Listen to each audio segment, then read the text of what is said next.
Hello students, स्वागत है आपका हमारे YouTube channel new concept academy में। आज एसएससी जीडी के अगले टॉपिक की बात करेंगे हम, क्रिया। ठीक है ना, तो क्रिया के बारे में, क्रिया के भेद वगैरह सब देखेंगे। उससे पहले आप चैनल को सब्सक्राइब करें, लाइक करें। ठीक है, आइए देखते हैं क्रिया।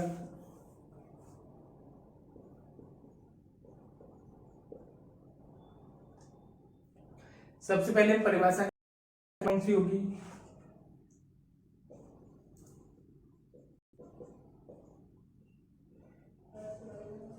किसी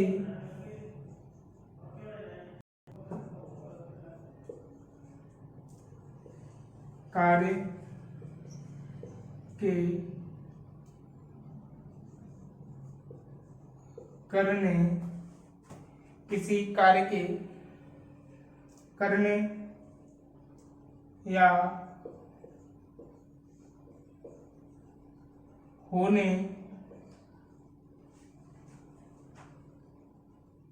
का बोध कराने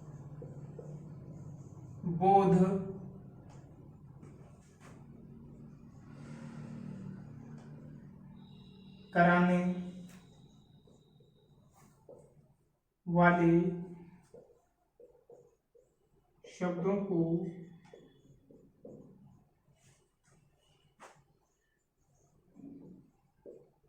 क्रिया कहते हैं।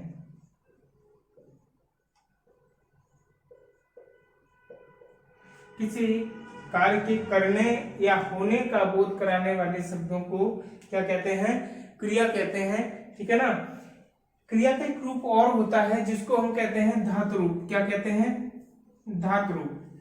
ठीक है, यानी कुल मिलाकर अगर वाक्य की बात कही जाए तो क्या हो जाएगा कि बिना क्रिया के वाक्य कैसा है? अधूरा है, पूर्ण हो ही नहीं सकता। यानी वाक्य में क्रिया का होना अति आवश्यक है। और क्रिया का एक मूल रूप होता है जिसको हम कहते हैं धातु।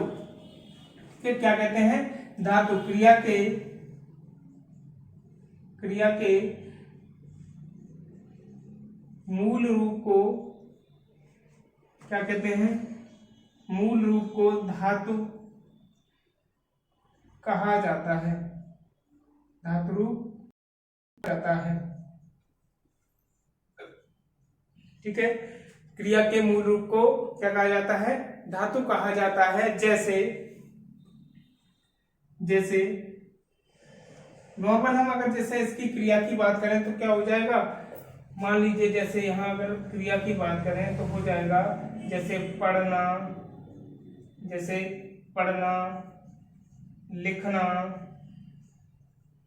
ठीक है ना, खाना, आना, जाना, यानी हंसना, रोना, इस प्रकार के जितने भी हैं ये सब क्या हैं? सभी क्रियाएं हैं। और इनके अगर धातु रूप की अगर हम बात करें तो क्या हो जाएगा? ये हम इनका जो प्रत्यय लगा हुआ है यानी ना लगाकर हम जो क्रियाएं बनाई हैं इनको अगर हम हटा दें तो क्या बन जाएगा? जैसे पढ़ना, हमने लिखा पढ़ना। इससे अगर इसका धातु रूप आपसे पूछा जाए तो कौन सा हो जाएगा? पढ़ना का क्या हो जाएगा? पढ़। क्या हो जाएगा? पढ़ हो जाएगा। और अगर लिखना की बात करें हम, लिखना की बात करें तो क्या हो जाएगा? लिख। क्या हो जाएगा? लिख हो जाएगा। तो इस प्रकार का ये जो रूप है क्या कहलाता है? ये धातु रूप कहलाता है। क्या कहते हैं इसे? धातु रूप कहते हैं। और देख लीजिएगा हंसना से क्या हो जाएगा? हंसना से अगर धातु रूप निकालें तो क्या बनेगा? हंस। ठीक है, क्या बन जाएगा? हंस। ठीक, तो अगली अगर हम बात करें कि क्रिया के भेद की बात करें तो क्या हो जाएगा? चलिए,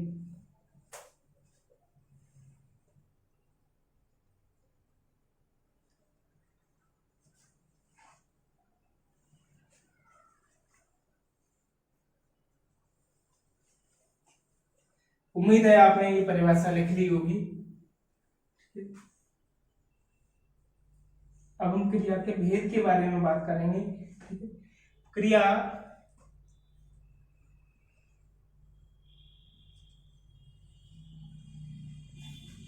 रचना,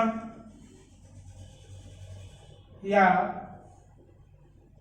कर्म, है ना, रचना या कर्म के आधार पर, रचना या कर्म के आधार पर क्रिया को दो भागों में बांटा गया है। कौन सी? एक तो होती है अकर्मक क्रिया, ठीक है, अकर्मक क्रिया, और दूसरी होती है सकर्मक क्रिया, ठीक है। पहली अकर्मक, दूसरी सकर्मक। यानी अकर्मक का देखेंगे अगर हम तोड़े इसको, क्या हो जाएगा? अकर्मक, है ना। यानी आका जहां पर भी लग जाता है तो इसका मतलब क्या होता है? अभाव के रूप में होता है, हीनता दर्शाता है। यानी जहां पर कर्म का अभाव हो, कर्म न हो, है ना, वह क्रिया जिसमें कर्म की बात नहीं की गई हो, है ना, तो क्या हो जाएगा? अकर्मक क्रिया कहेंगे उसको। क्या कहेंगे? अकर्मक क्रिया कहेंगे। यानी जिसमें कर्म की बात न हो या जिस क्रिया में कर्म न हो तो कौन सी क्रिया कहलाएगी? अकर्मक क्रिया कहलाएगी, है ना। जिसमें क्रिया का फल किस पर पड़ता है? जिसमें क्रिया का फल कर्ता पर पड़े, है ना। जब कर्म है ही नहीं तो किस पर पड़ेगा? सीधा कर्ता पर पड़ेगा। तो जिस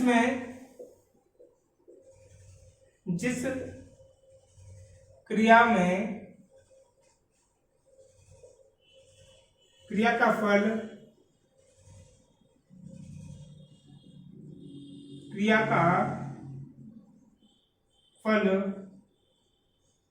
कर्ता पर पड़े, क्या हो जाएगा?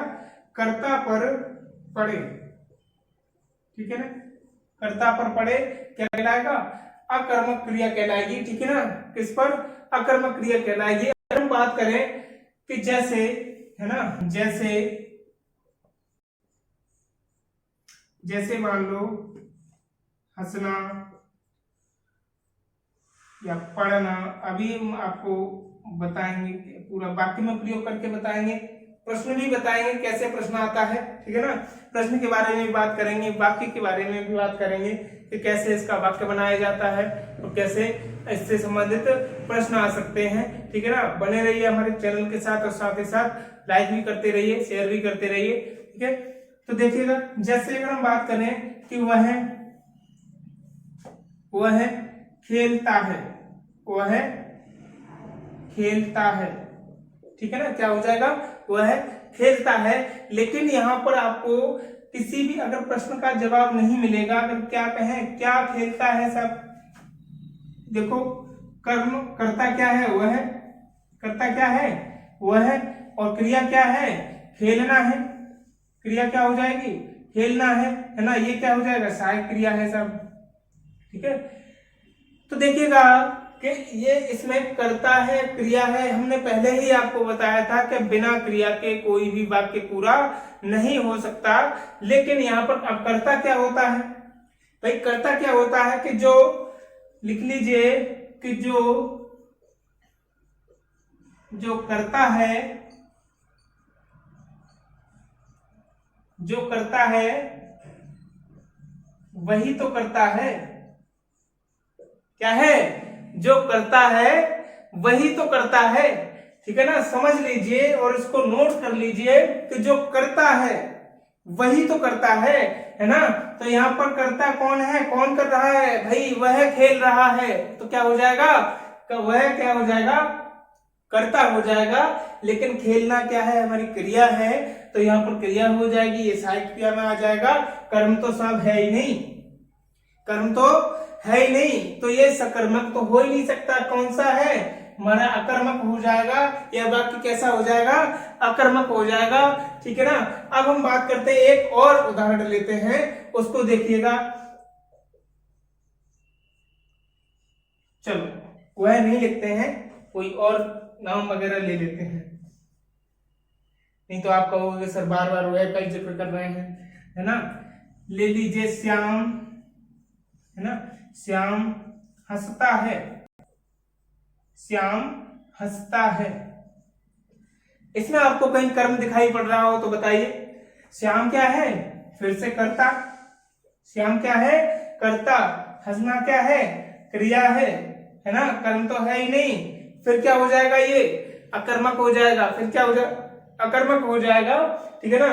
एक और एग्जांपल लेते हैं, देखिएगा, शीला शीला गाती है, शीला गाती है, हमें नहीं पता क्या गाती है, लेकिन गाती है, यहाँ पर क्या है, गाना क्रिया है, गाना क्रिया है, शीला करता है, शीला क्या है, करता है, लेकिन कर्म है नहीं, है ना, कर्म का अभाव है, तो क्या हो जाएगा, ये अकर्मक का उदाहरण हो जाएगा। उम्मीद है आपको अब अकर्मक समझ आया होगा। तो अब हम चलते हैं सकर्मक की ओर, ठीक है ना। साथ ही साथ लिखते चलिएगा, मैं थोड़ी क्लास डिफरेंट रहती है और लोगों की तरह नहीं कि मतलब पूरा डेफिनेशन वगैरह परिभाषा हर बार लिखवाएं, सुनते रहिएगा।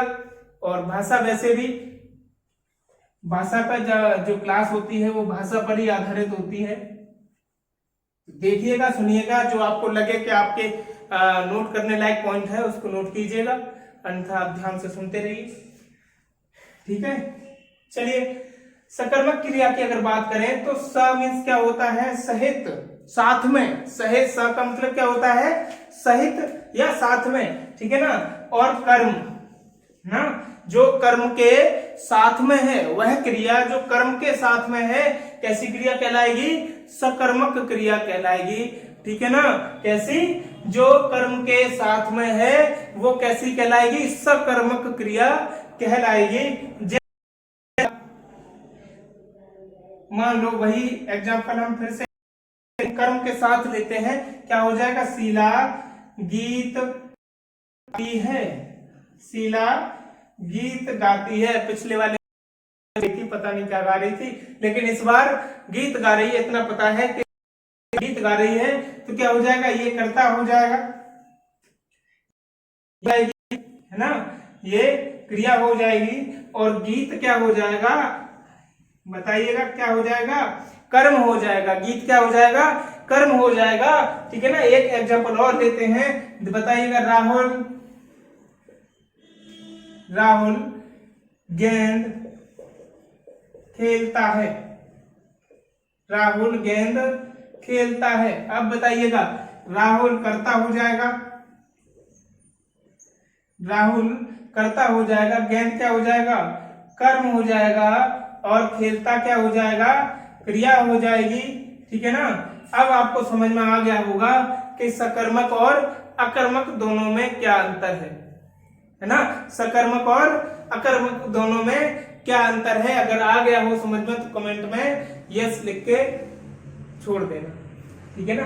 आगे चलते हैं, मान लो एक एग्जांपल और लेते हैं, तो वह है, ठीक है ना, वह जाता है, वह जाता है।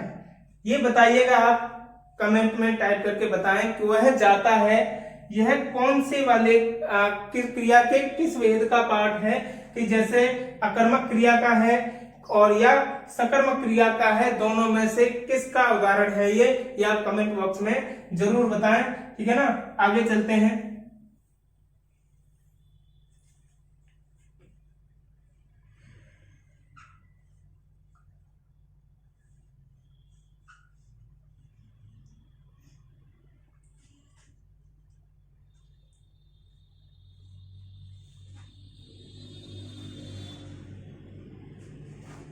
अब तक हमने बात की थी क्रिया के बारे में, और अब बात करेंगे धातु के बारे में। किसके बारे में, धातु के बारे में। किसके बारे में करेंगे, धातु के बारे में, ठीक है ना। क्रिया के बारे में हमने बात की, क्रिया के भेद बताए थे, सकर्मक और सकर्मक, लेकिन अब धातु की बात करेंगे, उसके भेद की बात करेंगे। तो धातु, पहले तो आप ये बताइए कि धातु कहते कैसे हैं। हमने बताया था कि क्रिया का वह मूल रूप जिससे क्रिया का निर्माण होता है क्या कहलाता है, धातु कहलाता है, ठीक है ना। धातु का भेद अगर देखें हम तो पहला हो जाएगा, ठीक है ना, पहला हो जाएगा, ठीक है, मूल धातु, है ना, क्या हो जाएगा, मूल धातु, ठीक है। पहला कौन सा हो जाएगा, मूल धातु हो जाएगा। जैसे मूल धातु में क्या आता है कि जो क्रिया बन रही है ना, जिसमें बने उसकी मूल जो बिल्कुल ही अहम पार्ट मान लें, वह उसको कहा जाता है मूल धातु। जैसे मान लो लिखा पढ़ना, है ना, पढ़ना लिखा, और इसमें क्या हो जाएगा, पढ़ना का अगर मूल धातु निकालेंगे तो क्या होगा, पढ़ हो जाएगा।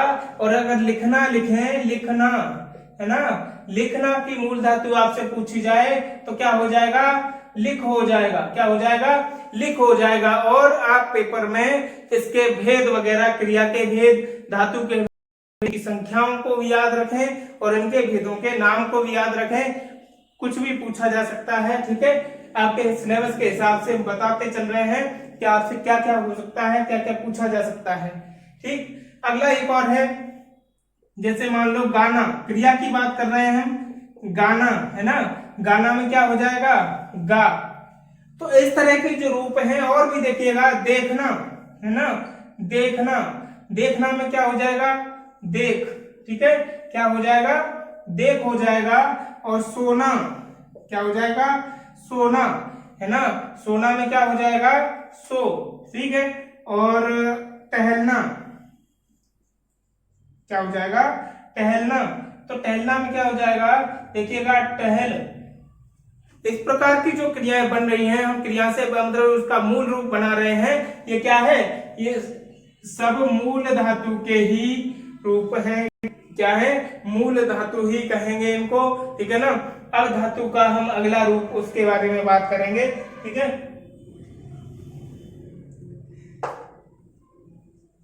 वीडियो को लाइक भी करते रहिएगा और शेयर भी करते रहिए। हाँ, एक काम और कीजिएगा, कुछ लोग बार बार उसको बार बार सब्सक्राइब कर देते हैं, ऐसा ना करें। वो एक बार नहीं हो जाता है और उसको सब्सक्राइब को हर बार नहीं करना होता है, ठीक है। एक बार करके उसको छोड़ दो, और बाकी लाइक हर बार करना होता है, शेयर भी कर दीजिए ना। चलिए, अगला बात है यौगिक धातु, ना, यौगिक धातु, ठीक है। यौगिक धातु की अगर बात करें तो क्या हो जाएगा, परिभाषा अगर इसकी बात करें तो क्या हो जाएगा कि वे धातु रूप जिनमें प्रत्यय लगाकर, है ना, यानी वे संज्ञा या उसके रूप, ठीक है ना, मूल धातु जिनमें प्रत्यय लगाकर या ना लगाकर जो रूप बनाते हैं, क्या कहलाता है, यौगिक धातु कहलाता है। क्या कहलाता है, यौगिक धातु कहलाता है, ठीक है ना।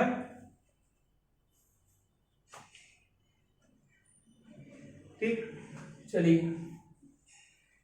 तो इसमें भी कुछ टाइप्स हैं, हम आपको बताते हैं। पहला टाइप आता है प्रेरणार्थक, ना, इसके भी कुछ भेद हैं, वो आपको बताते हैं। पहला है प्रेरणार्थक धातु, ठीक है ना। कौन सा, प्रेरणार्थक धातु, यानी प्रेरणार्थक क्रिया में भी कुछ लोग, कुछ किताबों में मिलेगा आपको, और यहाँ पर धातु में भी हम बता रहे हैं आप, ठीक है ना। प्रेरणार्थक, प्रेरणार्थक मतलब क्या है कि आप काम स्वयं न करके किसी अन्य से करवाते हैं, तो वो प्रेरणार्थक में आता है। जैसे जैसे लिखना, है ना, जैसे लिखना, लिखना से क्या बनेगा, लिखवाना, क्या हो जाएगा, लिखवाना, है ना। और दूसरा क्या हो जाएगा, पढ़ना, है ना, पढ़ना, पढ़ना से क्या हो जाएगा, पढ़वाना, क्या हो जाएगा, पढ़वाना, है ना। मतलब क्या है, काम स्वयं किसी अन्य से करवाया जाए तो क्या है, प्रेरणार्थक क्रिया है। और से ही पता लगता है कि हम जब कभी भी किसी से, दूसरे से काम करवाते हैं तो क्या है, एक तरह की प्रेरणा देकर ही काम करवाते हैं। तो क्या हो जाएगा, इसी तरह की जो प्रेरणा का अर्थ प्रदान करें, वो कैसी क्रियाएं हो जाती हैं, प्रेरणार्थक क्रियाएं हो जाती हैं, ठीक है। नेक्स्ट पॉइंट पे चलेंगे। एक मिनट, थोड़ा गर्मी है।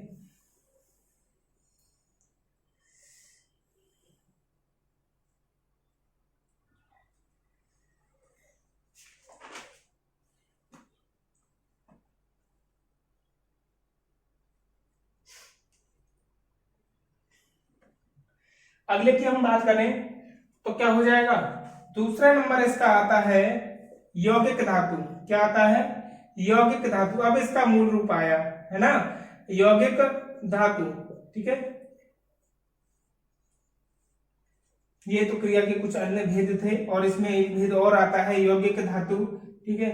यौगिक धातु में क्या है कि दो क्रियाएं एक साथ दी जाती हैं, है ना। यौगिक धातु में क्या है कि दो क्रियाएं एक साथ मिलकर एक क्रिया बनाती हैं, जैसे आना और जाना, है ना। उठ बैठना, है ना, या उठना बैठना, उठना और बैठना, उठ बैठना। अब अरे लाल उठो या अरे लाल उठ बैठो, है ना, उठ बैठो, है ना। दूसरा क्या है, लिख देना, क्या हो जाएगा, लिख देना, है ना, यानी उसने पत्र लिख दिया। अब इसमें क्या है, एक लिखना क्रिया हो गई और देना एक दूसरी क्रिया हो गई, यानी लिख देना, उसने क्या हो गया, उसने पत्र लिख दिया, क्या हो गया, उसने पत्र लिख दिया। ठीक है। अब इसमें क्या है, एक दिया, ये देना वाली क्रिया हो गई, क्या हो गई, एक ये देना वाली क्रिया हो गई और एक लिखने वाली क्रिया हो गई, क्या हो गया, एक लिखने वाली क्रिया हो गई, यानी लिखना, है ना, एक लिखने वाली क्रिया हो गई। तो यहाँ पर आप देख रहे होंगे दो क्रियाएं मिल रही हैं, तो ऐसी क्रिया को हम क्या कहते हैं, यौगिक क्रिया कहते हैं, यौगिक धातु कहते हैं। जहां पर दो धातुओं का एक साथ प्रयोग किया जाए वो कैसा कहलाएगा, यौगिक धातु कहलाएगा। ठीक है ना। अब आगे चलते हैं नाम धातु की तरफ।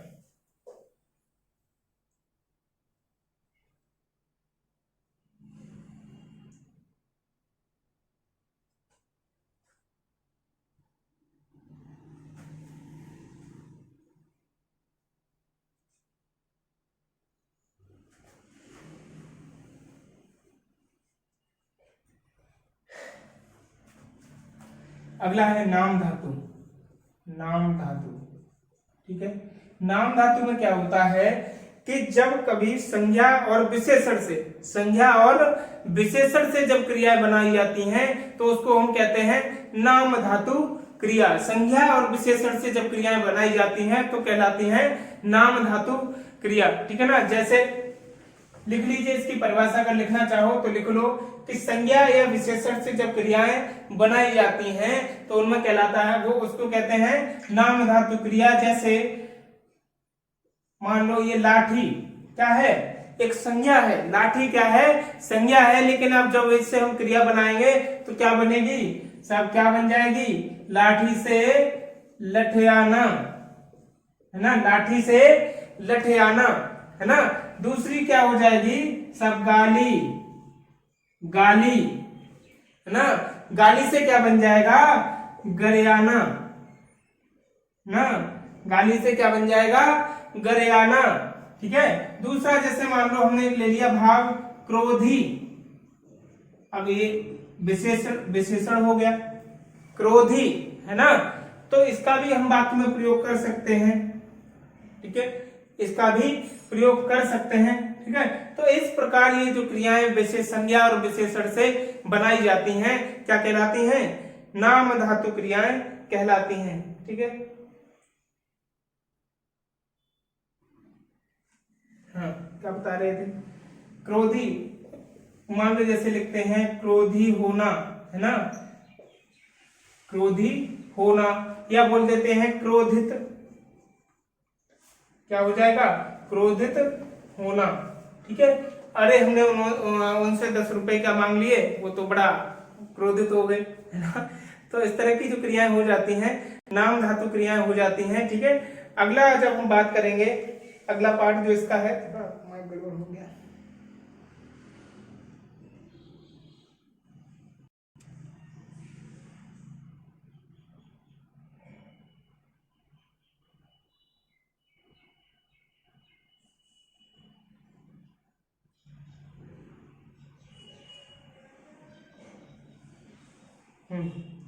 चलेगा, होगा जैसे ही होगा।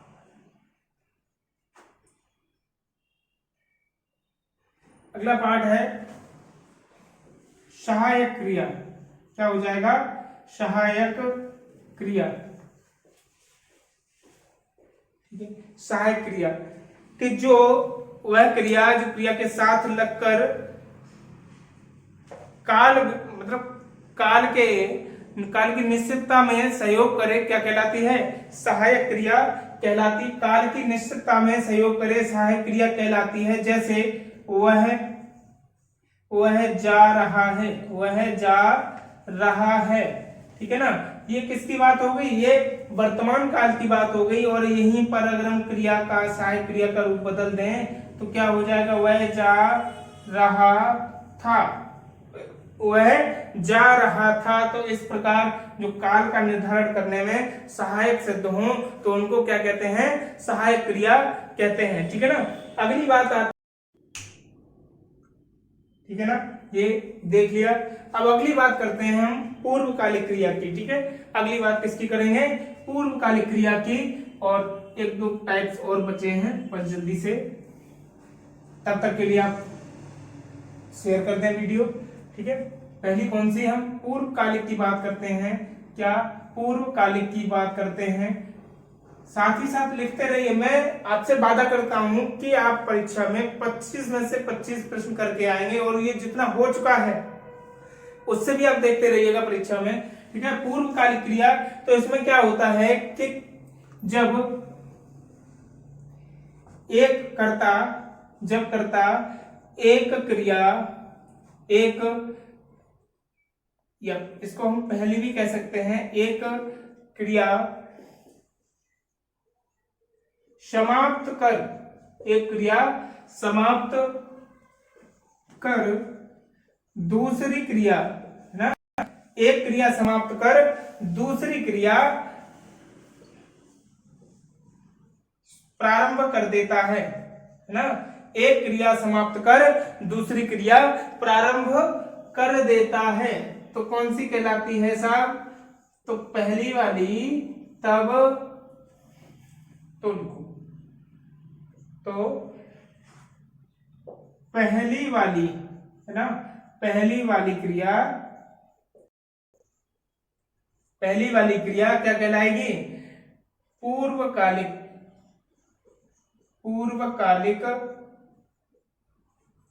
क्रिया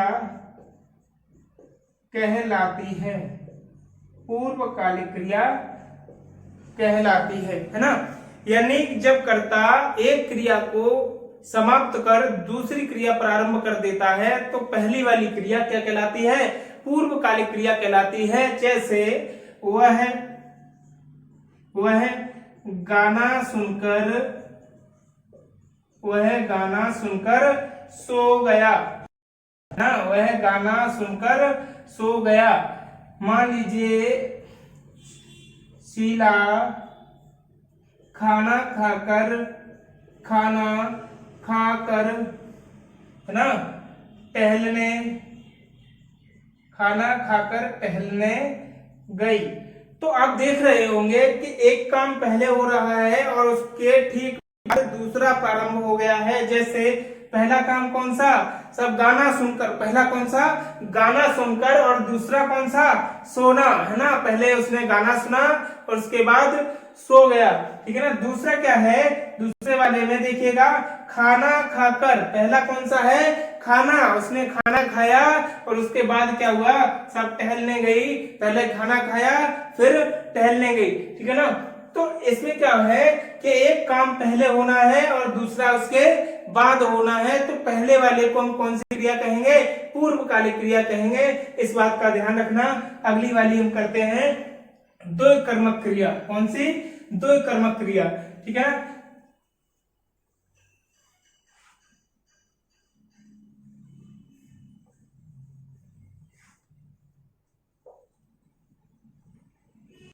चलिए अगली है द्वयकर्मक क्रिया।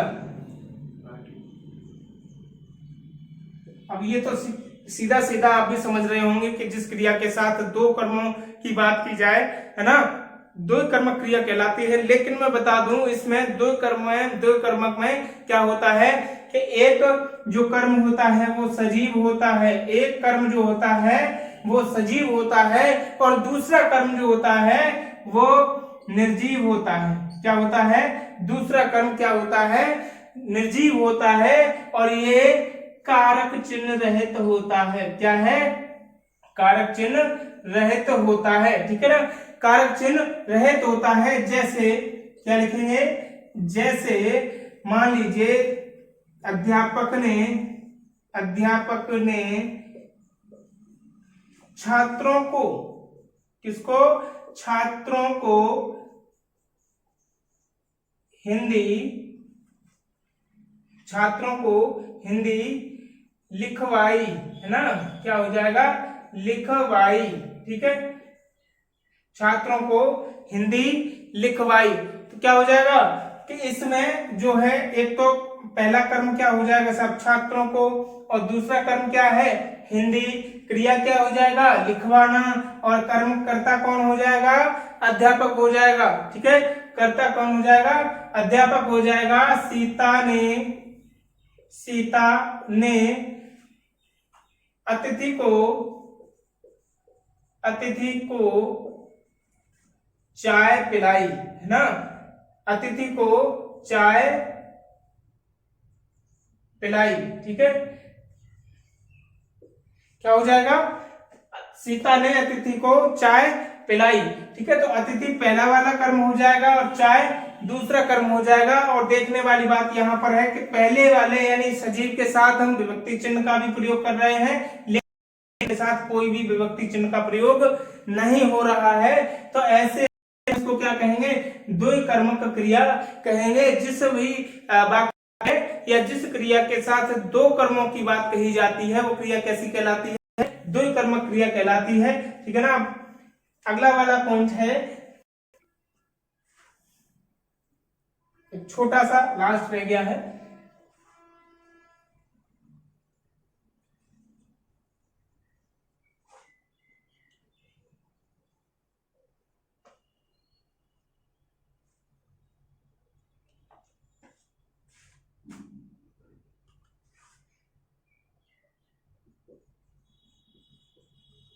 क्रियार्थक क्रिया, है ना, क्या रह गया है, क्रियार्थक क्रिया। ठीक है, जब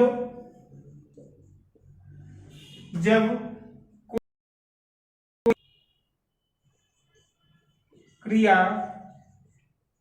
संज्ञा की भांति, ठीक है ना, जब कोई क्रिया संज्ञा की भांति कार्य करती है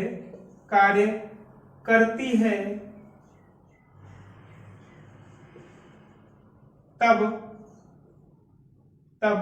वह या तब वहां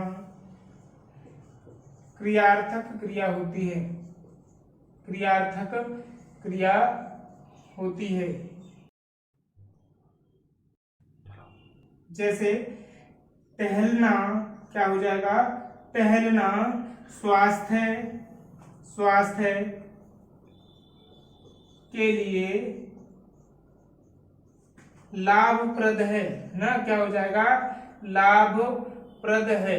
ठीक है, टहलना स्वास्थ्य के लिए लाभप्रद है। यहाँ पर आप देखिएगा गौर से कि टहलना क्या है, क्रिया है, लेकिन यहाँ पर काम किसका कर रही है, किसका काम कर रही है, एक संज्ञा का काम कर रही है। किसका, एक संज्ञा का काम कर रही है। तो ऐसे क्या हो जाएगा, ये क्रियार्थक क्रिया हो जाएगी। जब कोई क्रिया संज्ञा का काम करने लग जाए या संज्ञा की भांति काम करे तो कौन सी क्रिया होगी, क्रियार्थक क्रिया होगी। जैसे एक एग्जांपल और है कि देश के लिए मरना एक गौरव वाली बात है, देश के लिए मरना एक गौरव वाली बात है। तो इसमें मरना जो है लेकिन है क्रिया, लेकिन संज्ञा की भांति कार्य कर रही है। ठीक है ना, तो इस प्रकार ये क्या हो जाएगा, क्रियार्थक क्रिया हो जाएगी। ठीक है, और वीडियो को लाइक करें, शेयर करें, सब्सक्राइब करें। नेक्स्ट टॉपिक अगले दिन। ठीक है, थैंक यू।